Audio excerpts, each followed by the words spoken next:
All right, joined now by MLB.com White Sox beat writer Scott Merkin. Scott, you've been doing this for a long time here. Great to be out here back in Arizona in the sun, right? It is. I'm more partial to like the mid-level, like 50s or 60s, and this is 85. But I can do without the -2, -3. So I'm glad we're out here and it's nice and sunny and bright. You and me both, and I'm sure a lot of players for the White Sox and Yes. for guys on this coaching staff as well. Year 2 under Will Venable, we've got some obviously familiar faces and some new faces as well here with all the moves that Chris Getz has done this offseason. But I'd imagine for Will Venable himself, more comfortability heading into this spring training camp, especially with the coaching staff. He's hired his own guys now, but he also knows the players too.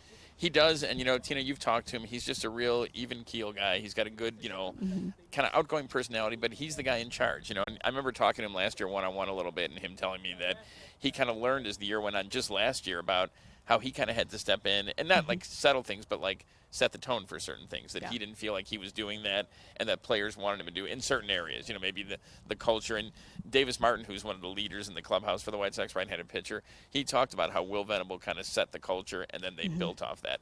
And I think second year, like you said, more comfort. Some of his guys, and not there's anything wrong with the guys who were here beforehand, but just kind of his staff going forward and kind of his imprint. He is the perfect co-pilot for General Manager Chris Getz in this whole endeavor. I think year one with him last season, the Sox really were able to form an identity. I feel like that's really important. And we saw really the young core of Chase Mydroth, Kyle Teal, Colson Montgomery, what those guys are capable of. Chris Getz has been busy in the offseason, and I know he's going to continue to improve this roster throughout spring training. We saw today, it's not official yet, but the one-year deal with Eric Fetty here. Let's talk about the rotation here. What do you expect here from this rotation and what it could look like? Well, it's interesting because Eric Fetty was tremendous for the Sox in the half a year he was here and they traded him. Had a decent run with the Cardinals and then struggled a little bit last year. So we'll see if if the deal becomes official, which I expect it to. How maybe he finds, again, you're talking about comfort, finds it back here with the White Sox again. And it seems like there's a lot of candidates to make that rotation. I think you can pencil in Shane Smith, probably the opening day starter. Davis Martin, Anthony Kay, those three guys are pretty much locks, I think. And then, my goodness, I'm going to forget someone, but you have Sean Burke, you have Mike Vassell, you have Sean Newcomb, you have Jonathan Cannon, you might have Eric Fetty. Chris Murphy has that ability. You have a couple Rule 5 guys who could be in that mix. So, and then, of course, going further out into the future, you have Noah Schultz, who won't break camp with the team, but he's on the cusp, and Hagen Smith in the same category, plus Tanner McDougal, who's coming off a great season in 25. So a lot of guys to go through. You can only take 5 pitchers and, 8 relievers. So it's good to have the choices, which maybe they haven't had in the past. Mike Vassell is going into year 2 here. He said on a podcast recently that he's going to be coming in and he's going to want to compete there for a spot in that starting rotation. Let's talk about Munetaka Murakami. We just saw him just a while ago walking out of the facility here. Miguel Vargas talked about how he got a text message from Yoshinobu Yamamoto with some pretty high praises. A lot of guys are really pumped to have him in the clubhouse here. Obviously, the power, right, back in Japan. He's got the most explosive bat in the country here. I mean, what do you make of how his game's going to translate here to the MLB? Well, I can tell you a few things. Even though I'm eternally young, I covered Tadahito Oguchi and Shingo Takatsu in 05 when the Sox won the World Series. And that was a big thing in Japan, too. They still have never, even with a World Series title, they have never had a guy with the impact from the Pacific Rim as Murakami is. I mean, he is the biggest star they've had over here. I did a big story in the offseason with Chris Getz talking about how this all came together. And it really wasn't until about a week before they signed him that they really thought they had a chance. And he said since they signed him, pretty much every agent, everyone in the organization, every player he talks to, it starts with Murakami. The conversation starts with Murakami. He can really be a game changer in so many ways. It's already opened up, marketing out there. It's already opened up, interest in Japan that maybe wasn't there before in a team that has lost 100 straight, 100-plus games in 3 straight years. You don't want to put too much pressure on the guys. We saw him, very jovial kid, very outgoing, but he can not only make a difference in his bat, but just what he means to the organization overall. So it's a really great signing, and it works for him too because at the very least, if he has 2 good years here, he goes back into free agency if he doesn't stay with the Sox and could get even more money after proving himself a little bit at the MLB level. Mooney is what they're calling him, right? That's his nickname. Signed a 2-year, $34 million deal here with the White Sox. Hit, I think, the single-season record back home in NPB there, 56 home runs. So he's going to certainly be bringing some power to this lineup. I'd imagine, too, Chris Getz said a while ago, obviously a lot of the players are pretty excited about him. And just when he steps into the box, right, he's going to command everyone's attention. What have been some of your conversations conversations with the players on this team about Mune. I talked to Sean Burke originally in the offseason, and he was saying how they'd see other guys like Yamamoto. They'd see Ohtani, who's like the unicorn. He's like nothing else. And they'd joke and say, man, it'd be cool to have someone like that on our team, and now they do. And Davis Martin was saying, and then, of course, I talked to Vargas, too, about what you said about Yamamoto, gave rave reviews about, because Yamamoto and Vargas were teammates together in the Dodgers, rave reviews about Mune. And I think Davis Martin, who's very, very good talker, very astute about the game, laid it out well, and that, put the other guys in the lineup now with him in there. How's Colson Montgomery going to get pitched with Mune in the lineup?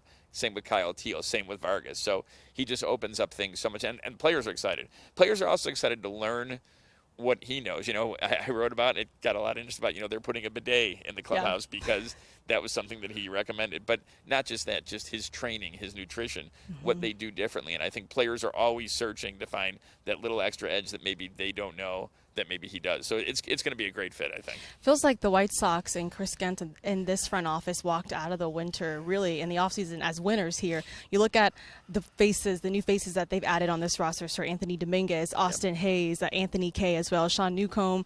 But you look at the roster right now, obviously those veteran guys, several key veteran players getting paired with the young core here.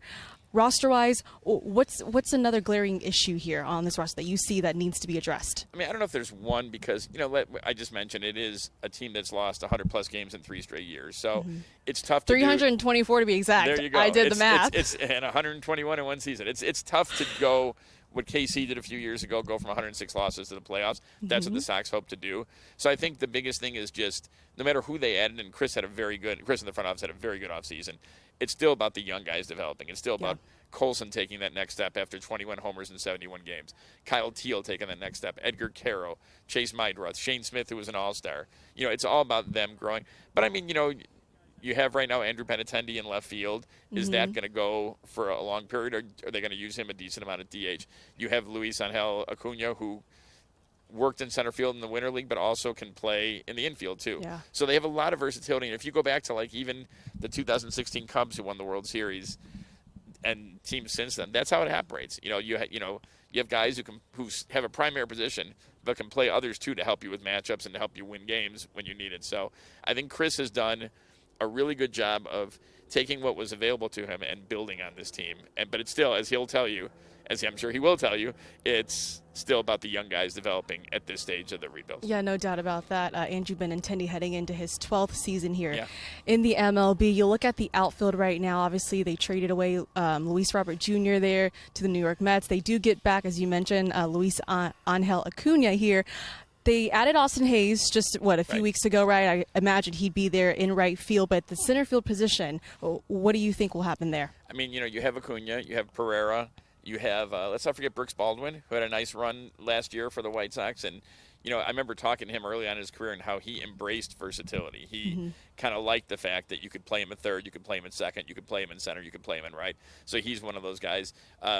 Derek Hill is a good defensive player who they signed, a veteran guy. So you have some guys in the mixer. I would not be surprised if Acuna gets a little bit of a run out there in center field because that's a big thing. That's a word that Chris has used a lot of, runway. And that when you have a rebuilding team, you can give young guys runway to grow. You can give a guy like Anthony Kay, who went over to Japan and kind of, I don't want to say resurrected, but changed his career. You give him the chance to come in and say, you got 30 starts this year, assuming he stays with the team and doesn't get traded somewhere. Do what you can. So runway is, he's used it as much as like an air traffic controller, I think, at O'Hare at this point. But it makes sense. Yeah. And I think, though, they're getting to the point where the runways are getting shorter now because they're getting closer to wanting to win. But I could see Acuna getting a little bit of a runway overall, 500, 600 plate appearances, but also that chance in center field. Anthony Kay, as you mentioned, I believe spent last year in Japan, had a pretty strong season there as well. One of the veterans there that Chris Getz has added to this roster. You look at Austin Hayes as well. Some health issues, right, in the past. I believe he had a kidney infection too at one point. What does adding someone like him in the lineup do for this team? Well, you get slug, extra base slug. I don't know if he's going to hit 30 home runs, but you get a guy who can hit a lot of doubles, a lot of home runs for you. Good defensive outfielder. He knows Ryan Fuller, the director of hitting for the White Sox. Right, so they have a good connection, so that'll help. So I think it's just another veteran who's going to get the chance, not to show himself because he had a decent year when he was healthy with the Reds, but just to prove where he's at and to help this team out. So I think really the word slug is what comes to mind, is that, he can hit for that extra base power and also give you a good outfielder, which you need because – I feel like we've been talking about the trade of Luis Robert for like 2 years. But when you trade him, you traded away whatever he was hitting or wasn't hitting. You traded away one of the best defensive center fielders in the game. So you need to kind of replace that in the outfield. In the whole big picture, you may not find a guy to replace him right away. But, and we should point out real quickly that Braden Montgomery, their top prospect, is another guy who could be in center field at some point this year. So there's a lot of options. But I think it's a good signing again. With what they have, they made it work, and I think he's going to be another good fit just with the power potential he has and what he can do defensively. You mentioned earlier, right? The White Sox have lost 100-plus games in the last 3 seasons. They know, I think, right? But it just feels like this year, going into this year so far, there is a lot of optimism, right? Chris gets it. There's a ton of excitement here at the facility. Davis Martin talked about how the second half panned out last year, they were able to build a lot of really good momentum. It gave them something to look forward to going into the offseason and just right here now at spring training. Final thoughts for how you think the season will pan out for the Sox? Do you think they can avoid losing 100-plus games once again? Chris Getz is not big on putting victory totals, but I would tell you, just from talking to the players and everyone else, if they lose 100 games again, they will be very disappointed. That's the baseline. They won't do that.